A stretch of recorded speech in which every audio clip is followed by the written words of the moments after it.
আজকে কিন্তু আমি রাধাবল্লভী বানিয়েছি, আর সেই রেসিপিটাই তোমাদের সাথে শেয়ার করছি। দেখো ভেতরের পুরটা বিউলির ডালের।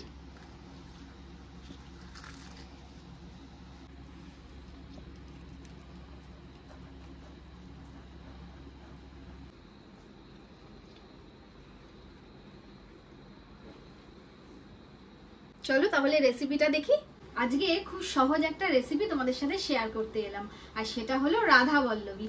আমি কত সহজ উপায়ে রাধাবল্লভী বানাই ভাবলাম সেটাই তোমাদের সাথে শেয়ার করি, যেহেতু আজকে আমি রাধাবল্লভী বানাচ্ছি। তো চলো রেসিপিটা দেখতে থাকো। তো আগে বিউলির ডালটা নিয়ে নিই।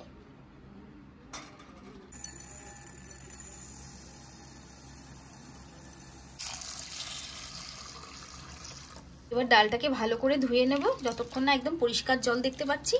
তারপর আধ ঘন্টা ভিজিয়ে রাখবো। পরিষ্কার করে ধুয়ে নিয়ে এসেছি, এবার ডালটাকে আমি 1 ঘন্টা ভিজিয়ে রাখবো।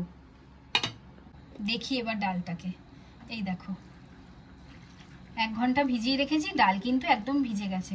বিউলির ডাল ভিজতে বেশি সময় লাগে না। তোমরা শুনে থাকবে অনেকেই বলে যে 3-4 ঘন্টা বা ওভারনাইট সোক করতে হবে ডালকে। আমি বলবো সেটা কিন্তু একদমই না। দেখো আমি কিন্তু 1 ঘন্টাই ভিজিয়েছিলাম, আর ডাল কিরকম সুন্দর করে ভিজে গেছে দেখতে পাচ্ছ। টিপে দেখাচ্ছি তোমাদেরকে আমি এক একটা ডাল, দেখো 1 ঘন্টাই যথেষ্ট। এবার একটা বড় মিক্সিং জার নিয়েছি, আর তার মধ্যে ডালটা দিয়ে দেবো। প্রথমে দুবারে বাটবো, সব ডাল একেবারে দেবো না। এবারে দেখো এই ডালের মধ্যেই দিয়ে দিচ্ছি ছোট ছোট টুকরো করে রাখা আদা, আর দিয়ে দিচ্ছি 3টে কাঁচা লঙ্কা। এখানেই শেষ নয়, এর মধ্যে আমি আরো 2টো জিনিস দেব, মৌরি আর জিরে। দিয়ে দিলাম মৌরি, গোটা জিরে। প্রথমে এটাকে আমি শুকনো পেস্ট করব, তারপর অল্প অল্প জল দিয়ে বাটবো। এই দেখো শুকনো ঘুরিয়েছি একবার, এবারে জল দিয়ে দেব। এই দেখো সব ডাল আমি একেবারে বেটে নিয়ে চলে এসেছি। ডালটা তোমাদের একটু দেখিয়ে নিই যে কিরকম বাটা হয়েছে। দেখো একদম মিহি পেস্ট নেই, কিন্তু একটু দানা দানা আছে। তো এইভাবে করেই বাটবে, আর বেশি জল দেবে না। ঠিক দেখো আমি যতটা ঘন রেখেছি ততটাই ঘনভাবে রাখবে। এবার বাটিতে আমি ঢেলে নেব।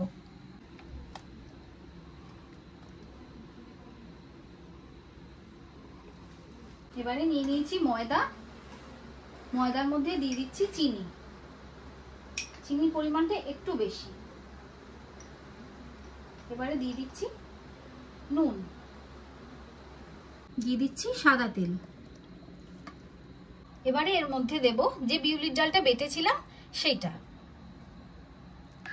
খানিকটা বেটে রাখা বিউলির ডালের দিয়ে দেবো এর মধ্যে। এবারে এই সমস্ত কিছুকে আগে শুকনো ভাবে ভালো করে মেখে নেব। ময়দার সাথে ডাল কিন্তু আমি ভালো করে মিশিয়ে মিশিয়ে মেখে নিয়েছি। এই দেখো একদম ঝুরঝুরে করে মেখে নিয়েছি। এবারে আমি অল্প অল্প জল দিয়ে, যতটা জল প্রয়োজন ততটা জল দিয়ে এটাকে মেখে নেব। অল্প অল্প জল দিয়ে মেখে নেব।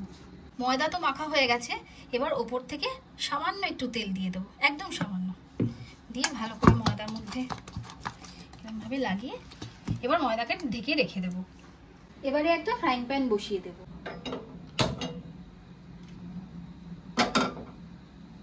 এবার একটু সাদা তেল দিয়ে দিলাম। তেল গরম হয়ে গেছে, এবারে দিয়ে দিচ্ছি কালো জিরে। এবার পুর তৈরি করার জন্য বেটে রাখা বিউলির ডালটা দিয়ে দিচ্ছি।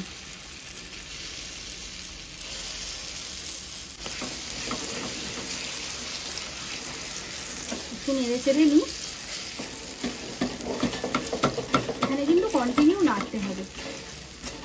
এবারে দিয়ে দিচ্ছি স্বাদ মতো নুন আর একটু চিনি। এখানেও মিষ্টির পরিমাণটা সামান্য একটু বেশি হবে। পুরটা নাড়তে নাড়তে কিরকম শক্ত হয়ে যাচ্ছে দেখতে পাবে। দেখো পুরটা নাড়তে নাড়তে কিন্তু একদম শক্ত হয়ে গেছে, আর এক জায়গায় হয়ে গেছে দেখতে পাচ্ছ। আমার পুর কিন্তু তৈরি।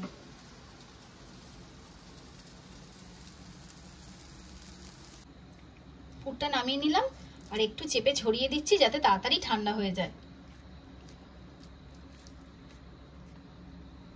রাধাবল্লভী যেহেতু একটু বড় আর মোটা হয়, তাই কিন্তু লেচিগুলোও বড় করতে হবে। নর্মাল লুচির মতন লেচিতে কিন্তু হবে না। দেখো দেখতেই পাচ্ছ আমি কিন্তু বড় বড় লেচি করেছি। আগে সব লেচিগুলো রেডি করে নিই। ওদিকে পুরটাও মোটামুটি ঠান্ডা হয়ে গেছে। এবারে হাতে সামান্য ময়দা নিয়ে এক একটা লেচি তুলে নিচ্ছি। আর মাঝখানটা এই যে পুর ভরার জন্য বাটি তৈরি করে নিলাম। আর ওদিকে দেখো পুরটাকেও কিন্তু নাড়ুর মতন পাকিয়ে নিয়েছি, দিয়ে ভেতরে ভরে দিয়ে ভালো করে সিল করে নেব।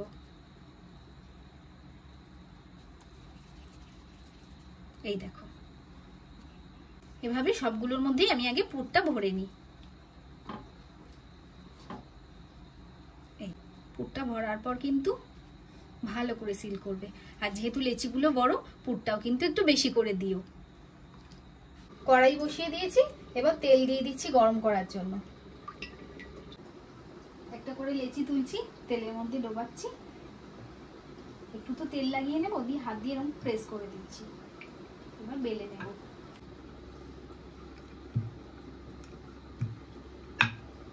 এরকম বড় বড় করে বেলে নেব, বেশি পাতলা করব না। ওটা মোটা করে বেলেছি আমি, এই যে পাতলা করে কিন্তু বেলিনি, এরকম ভাবেই বেলে নেব। তেলও হালকা গরম হয়ে গেছে, এই হালকা গরম তেলেই কিন্তু দিতে হবে।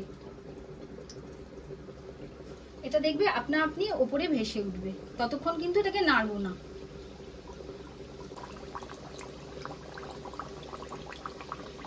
দেখো আস্তে আস্তে কিন্তু এই যে ভেসে উঠছে।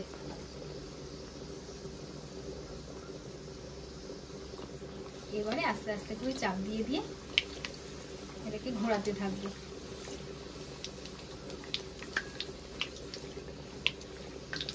উল্টে দেবো এবার। রাধা বল্লভীর সাথে খাওয়ার জন্য আমি কিন্তু আলুর দমও করে নিচ্ছি।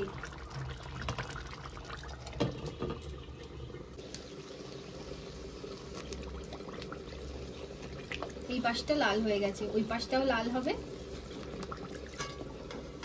ভালো করে তেল ছেঁকে তুলে নিচ্ছি।